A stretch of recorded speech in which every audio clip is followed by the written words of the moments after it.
Welcome back to Phoenix Flavor. My name is Jay Vetter, the executive chef here at Elon Dining. Today, we are very excited to introduce the newest member of our dining team, and actually someone that brings a lot of value to our team, and we believe is going to elevate us a lot. Jamie Martin is a registered dietitian. She's brand new, just joined us weeks ago, and we're excited to have her. She's going to be an advocate for students on campus. Actually, first and foremost, keeping the chefs straight, make sure we're not serving all fried food or whatever it may be. We're excited to have you, Jamie, and welcome to the team. Thank you. Thank you. I'm very excited to be here. So today we're taking those family recipes or your favorite recipe that you like throughout the year and making it a little bit healthier, a little bit lighter, right? Because you're going to want to save room for that extra slice of pie. So why not make the mac and cheese a little bit lighter, right? So today we're going to do a lightened up mac and cheese. And we're also going to do a gingerbread cookie recipe, because who doesn't like cookies at any time, right? All right. And if they're healthier, I can have extra, right? Absolutely. Absolutely. Extra serving. All right. So what I've cooked up earlier, I cooked up some whole grain pasta. Okay. I know some people are against whole grain. Has come a long way. So it is excellent. And it actually has these little ridges on there that can actually get all that goodness of the cheese. So that's really good. If you cook this ahead of time, which you totally can, you can just see this is a little bit shiny because I put some olive oil on there to keep the pasta from sticking. So this is definitely something you could cook the day before, right? And put together. Also, if you're gonna have stuff with cheese on it, people don't tend to notice that darker color of the whole grain. So that's always a good option. Well, stealth health, right? Yeah, sneak it in there just a little bit, especially if you got the kiddos that notice color really quickly. So what we're gonna do is we're gonna put some shredded cheese in there. So one tip for this is always make sure you're buying that block cheese and shredding it at home, okay? This is something, I know it's a little time consuming, but when you buy the pre-made cheese, it's got this coating on it. If you notice, it's never clumped up in the store a lot. And so this just makes a creamier sauce for your mac and cheese, That's a great tip, Jamie. And one thing we've been converting over the last year is actually utilizing some of our local partners here in North Carolina. So one of the cheeses we've started using is Ashe County, which is nice. It does come in a big block, so.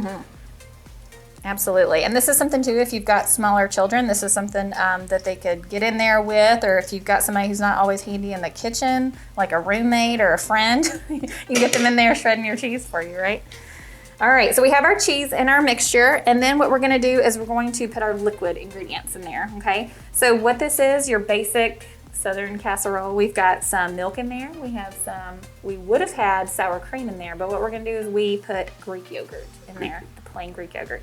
That's another one of my favorite exchanges. It's low-fat Greek yogurt? Absolutely, low-fat Greek yogurt. Can't tell the difference with sour cream, so it's something you can always have in your pantry. It also lasts longer as far as expiration date, so it's something you can always have in your... How about the milk you use? Low-fat milk. Low-fat milk, okay. And there's a little bit of cayenne pepper and salt and pepper in here. I'm going to trust you on this, Jamie. Yes, and there's also a little bit of Dijon mustard just to give that little bit of bite and cut through that creaminess. So that's something else that's in there, which is really good.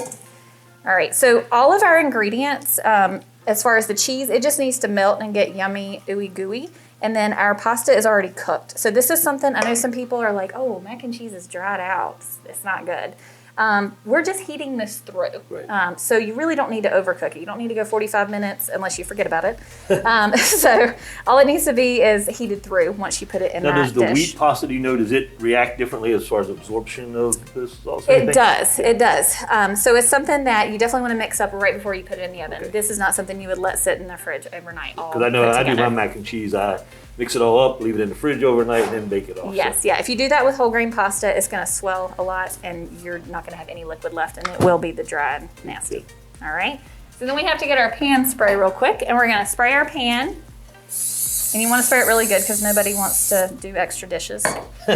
Scraping that off. All right. So we're going to get this in here. And this recipe says, 35 to 45 minutes, but this just needs to be heated through. We don't want it to be dried out and yucky and crusty on top. So usually... And again, we'll have that recipe on the website, so you can refer back to it, you folks at home cooking along. Yeah, absolutely. So this is some breadcrumbs, and they're already seasoned. And what we're gonna do, instead of tossing it with butter, you can toss it with olive oil. And it's the same effect that you're gonna get with your butter. All right, so we're just gonna sprinkle that on top, and then we're gonna throw it in a 350-degree oven for that 25 to 30 minutes, just until it's bubbling and brown.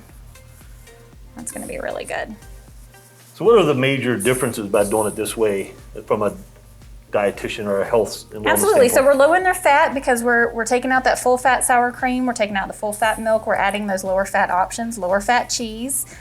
Don't go fat-free cheese because fat-free cheese does not melt. I don't know what it's made of, but it doesn't melt. So don't go that far. I'm everything in moderation. So just kind of taking those easy swaps out that people aren't going to notice. And you could just as easily do this with regular pasta and still make those low-fat changes, and you're still going to be in a good place as far as helping people, especially in your family. If you have anybody who has any heart issues or anything like that, you always want to do lower-fat things for them to help them out. All right, so we're gonna pop this in the oven and then we'll see you back here in a minute.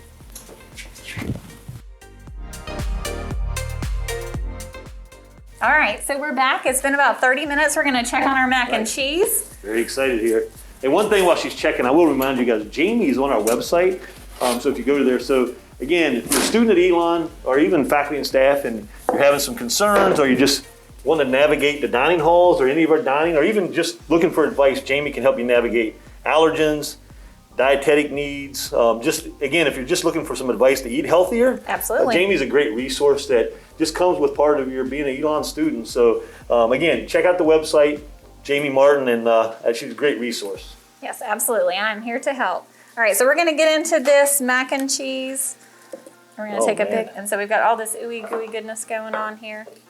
All right, and it browned really nicely on top. I don't think I would know the difference. It doesn't look different, which is great. And it doesn't taste different either. So this is something you guys can enjoy and help you fill up your table for the holidays. Awesome, Jamie. Well, thank you very much. But we'll be right back with another segment with Jamie because she's also going to make it okay to eat a whole bunch of cookies. Absolutely.